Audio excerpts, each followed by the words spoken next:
Hi everyone, today I thought we'd chat about something important. Should you pay for 3D courses? Why doesn't YouTube make you a 3D guru? And why, despite the endless free resources out there, do so many beginners still struggle to learn 3D? We'll also talk about how to approach learning 3D in a way that it actually works.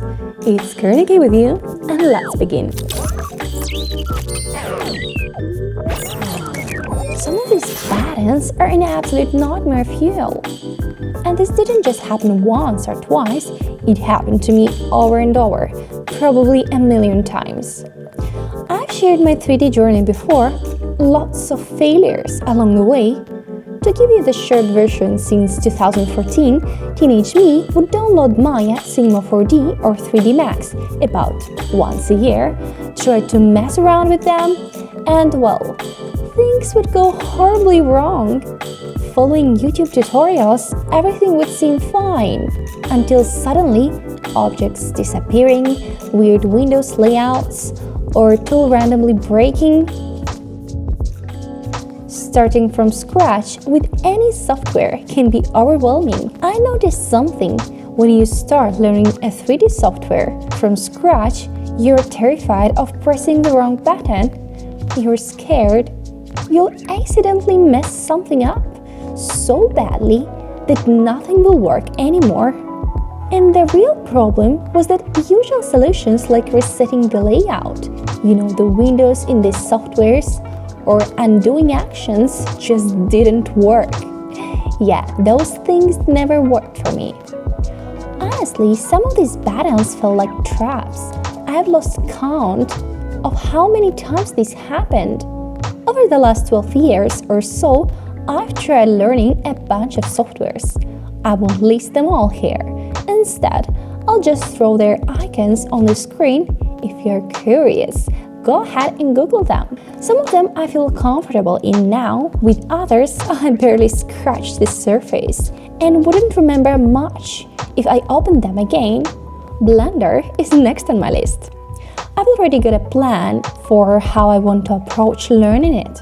I also want to share my experience of learning different softwares, mostly 3D related, because those were the ones I really struggled for ages.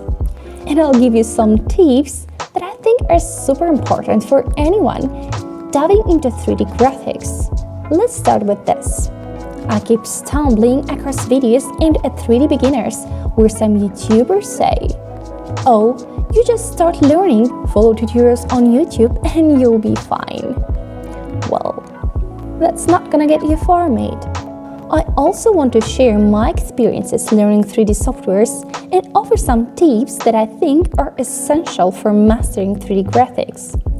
As I mentioned earlier, when I was learning new softwares, one random key press would completely break everything and I'd have no idea how to fix it.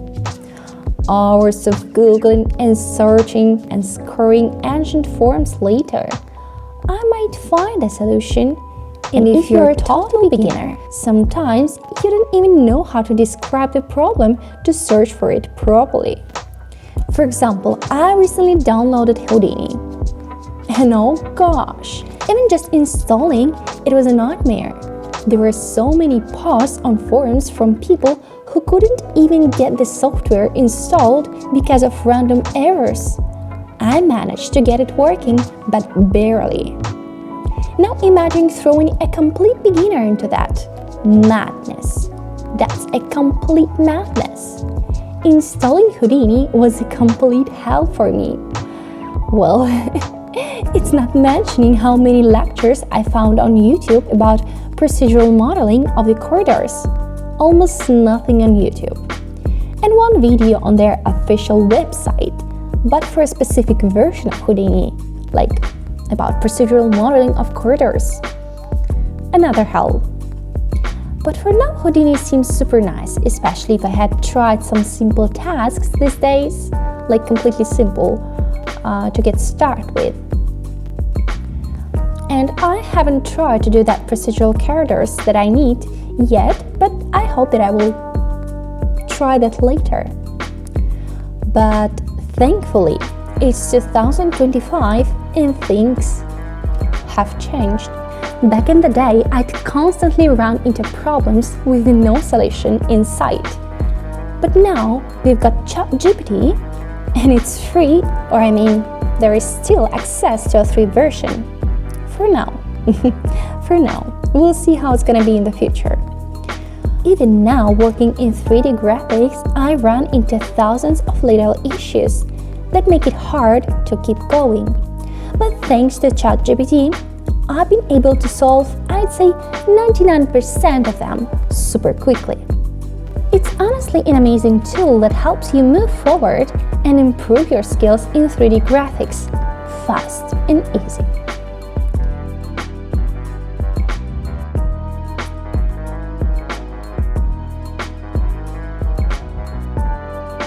But let's talk about self-learning before we get into the topic of paid courses. I've always been into self-learning in general, and I think it's one of the most important aspects of education. But for beginners, I wouldn't recommend starting completely on your own. Everyone keeps saying there is so much free content out there, just hop on YouTube and you'll find everything. But here is a little problem: the YouTube trap.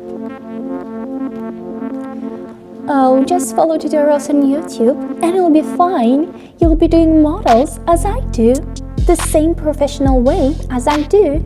Say all of them. All of them. Well, no, you wouldn't become a professional watching YouTube videos. You wouldn't be able to get a job at such studios as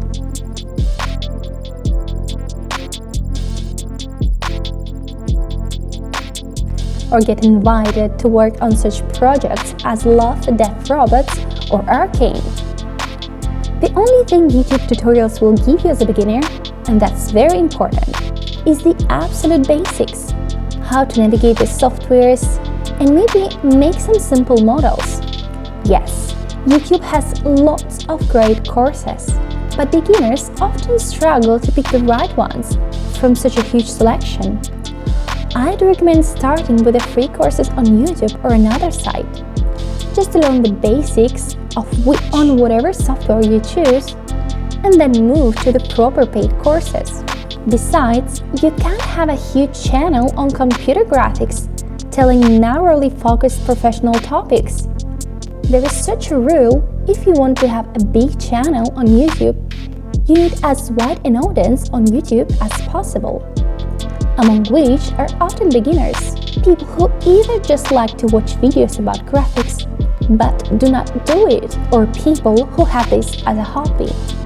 And among them, perhaps you as a beginner who wants to work in a professional studios developing video games or films. Well, with such channels, you really won't go far. Although such channels are also important for motivation, for community, for information exchange, and so on. But the fact is the fact: videos for beginners get lots of views. And why should a blogger make a video that no one will like because of its complexity, rather than a simple things that would fly apart and bring in a coin? In general, the internet is all about money. You can understand this system by watching my video, How to Make Money on Social Networks, and everything will become clear. I've watched tons of videos on YouTube and studied material from lots of courses. By courses, I mean pre-recorded video lessons uploaded to the platform. Most of the courses I've taken were on Udemy, with a few from other websites. And no YouTube video ever gave me that depth of understanding or practical skills that I've got from a proper organized courses. The problem with YouTube tutorials is that there is lots of short series, like 3 videos on making a cute mushroom with glowing bumps or a squishy donut. They are great for learning the basics of the software and slowly introducing you to the new tools, but they don't give you the full understanding of how everything works and how it should work in that big studio pipeline. They are either aimed at the same beginner level or scattered across different levels, so you don't really grow as a newbie. In the country where I grew up, 3D courses would cost around $1,000. There were also pre-recorded video lessons, but with homework assignments that got reviewed during live streams. When I was younger, I couldn't find courses for Maya, Cinema 4D or other softwares for less than 800 euros, $800, I don't know. Well, the average salary in my country was about 200, 300 euros or dollars in a month. But on the American and European online markets, you can find courses for 40 or 60 euros or dollars, I don't know. Right now I'm living in Italy, so I count most of the prices in euros. There are even some for 16, 9 or 120, but I think the average price right now is around 60.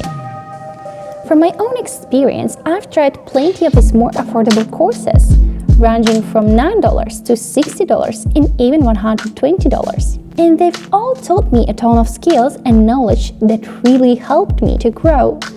This summer though, I tried an expensive course for 1,000 euros over 3 months. Brace yourself, they absolutely scammed me. I spent a ridiculous amount of money that I really needed because I don't have any extra money.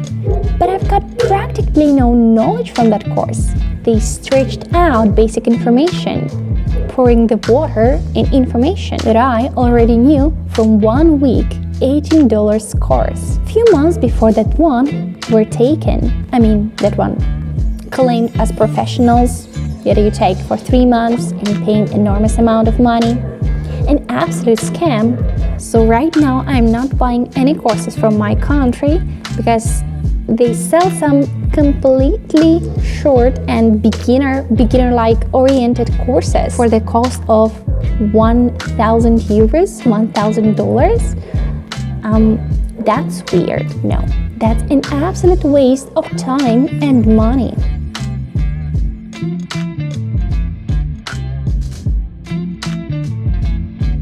So an absolute waste of time and money. I also saw a couple of courses from my friends. The cost of these courses were around 1,000 euros. I also know people who studied on a short-term courses in an office in London and Rome for about 3 weeks or 3 months on computer graphics, like Maya, Zbrush, Unreal Engine, every single day, about 8 hours. And I'll tell you that even these people who studied in an office in London, in Rome, had the courses super expensive. I don't know, 7,000 euros for 3 months or 3 weeks for about 2,000 euros. I don't know. They don't get a lot of professional knowledges. They get the same basic knowledges that you get from the short courses that I studied on Udemy. So yeah, these expensive courses are the banal money scamming. They just want your money, that's that, so simple. They pour water and tell you some nonsense for 1 hour, an hour. Although I very quickly got the same information from, let's say, cheap, shorter courses, from not that much expensive shorter courses on Udemy.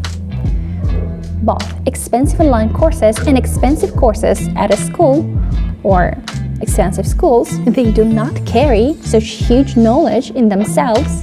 They do not carry professional knowledges at all, but they cost a lot of money, which are often so expensive because there are many people working there within the course who need to be paid salaries, and not because there is some mega important and golden information that will make you a professional after one course. Not at all, completely. Many people still choose such courses, since there is a teacher who, outside of the record videos, analyzes homework, gives feedback, as well as the technical team that answers questions if suddenly something goes wrong while working in the software. But in my opinion, it is not worth it. It is not worth that kind of money, absolutely. I also know people who, in order to pass a certain course, had to complete a test assignment, and without it, you will not get accepted. This is a very good approach, despite the fact that these are still more professional courses for professionals already to be more professional. So you as a beginner wouldn't be able to take this course and study with it. However, if you're already a professional or like intermediate, you'll be able to pass a test, assignment. However, to be honest, this kind of courses where you had to complete a test is rare. Okay? The problem is that you can still try to study in your own on YouTube, on the courses with Udemy, but the problems will emerge for sure, and will be disorienting. Therefore, it is so important to build a good training program. And not everyone can understand from scratch how to do it. Besides, not everyone has money in principle, even for the courses with Udemy, which costs not a lot of money, But there are still people for whom such courses on Udemy can be still expensive. Okay, so start with studying the basics on YouTube through free courses and free resources.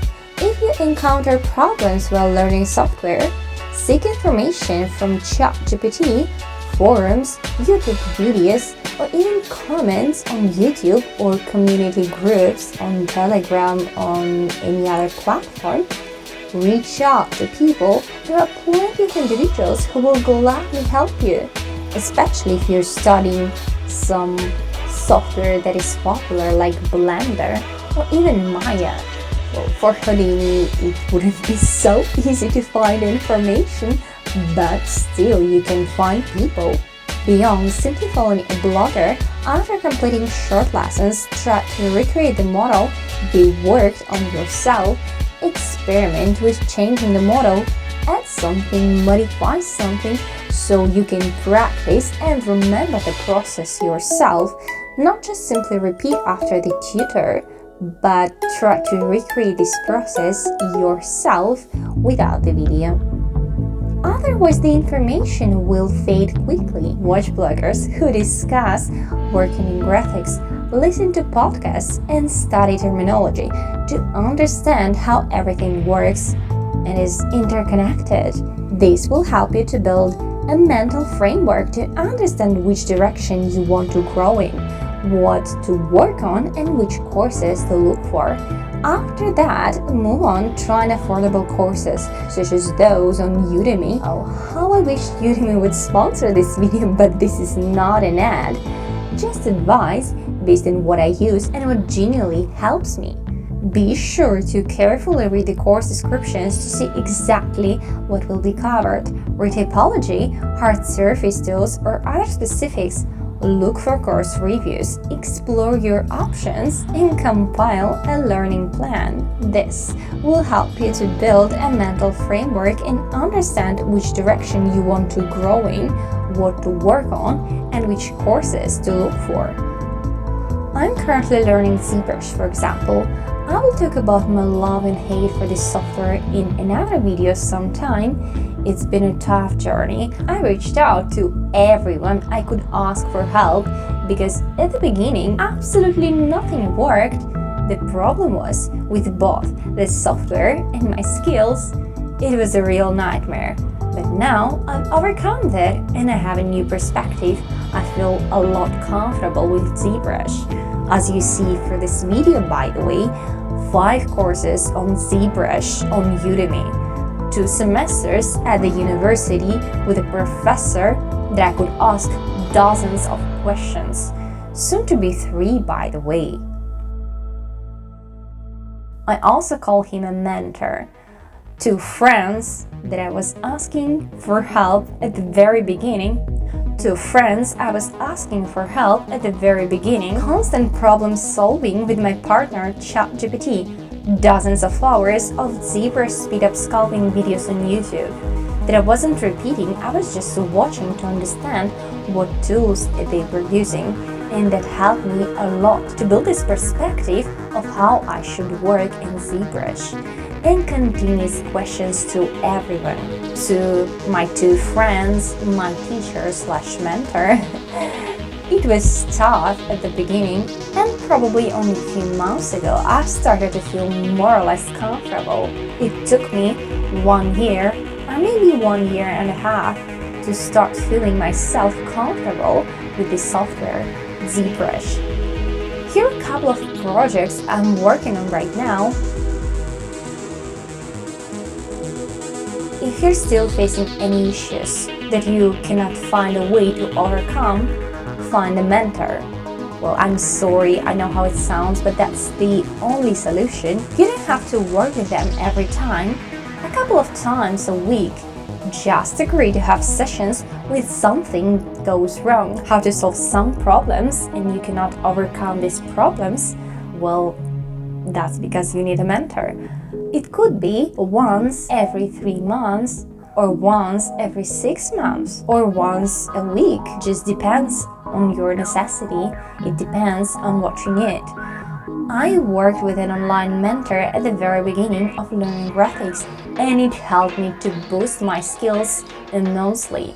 But we can talk about that in another video.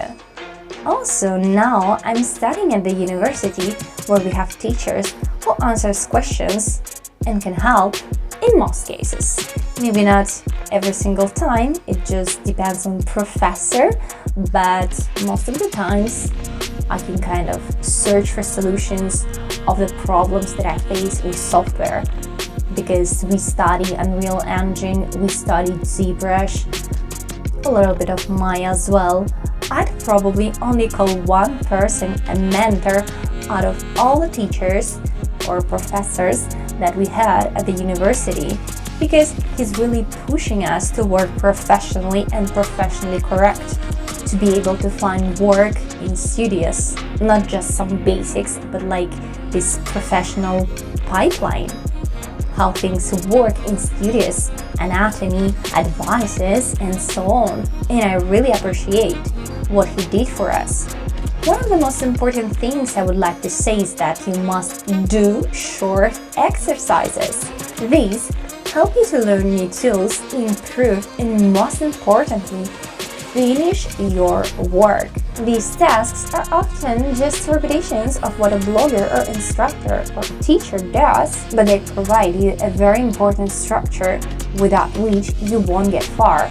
Similarly, it is incredibly important to do your own projects, because it is for them that you realize what knowledge or skills you're lacking, about 60%, 70%, or even 90%. Your own projects help you grow much faster, because they highlight these kind of problems that you need to overcome to become a professional, but they're much slower because you spend a long time finding the solution to each problem that you face for the first time. I'm a strong proponent of working on your own projects. I primarily learn from my own projects and I grow more with them, but because I'm at the university and have a lot of other things going on, many projects end up sitting for a year or maybe 2 in my desk on my computer, and I cannot finish them to upload on YouTube or ArtStation or even Instagram, I don't know, and I just wait a lot of time to finish these projects, and it's so overwhelming. A lot of projects wait for their turn for about 1 year, 2 years, and I still haven't finished many of them. A lot of projects that I want to share, even though each project only needs a little bit more work, like it's all of them almost finished, but not at the end.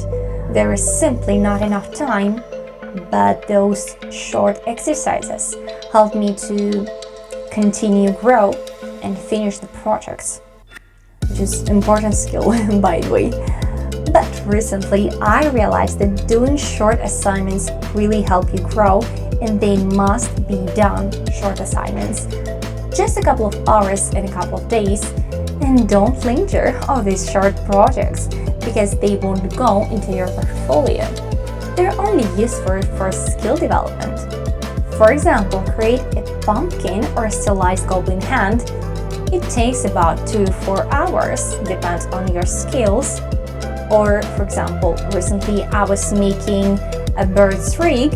I downloaded a bird from the internet, but because it hadn't a good typology, I created a retypology for this bird, and I created a rig for this bird from scratch, and this bird won't go to my portfolio because it wasn't the model that I created. Or for example, I've created a rig for this bird. The bird was downloaded from the internet, then I created a retypology. I really wanted to try a few things in rigging, so I created this kind of short assignment for myself. Well, actually it was for the university, but for the university we had to complete like home task, and it was much more simpler of what I did. We needed to create maybe 5-6 controllers or bones, and I've created I think 160 because I wanted to try a few things in rigging. So I've kind of created this kind of complicated things for myself just to try new things. And for as long as this project won't go to my portfolio, I didn't spend a lot of time to make the perfect rig or the perfect model. I kind of want to recreate the model and the rig in the future to add this project in my portfolio, but this was only for a task for myself to grow my skills, and I really liked how it went. And I'm sure that if I was working with the thought that I have to add this rig and bird to my portfolio, I wouldn't finish this. Many professionals in their field started exactly like you, and they forget how difficult it can be. So I wish you strength. Share in the comments how your 3D learning went, what problems you encountered, and what courses you took. So share in the comments, and I wish you a good day, and don't forget to rest. It was Karina with you. Bye!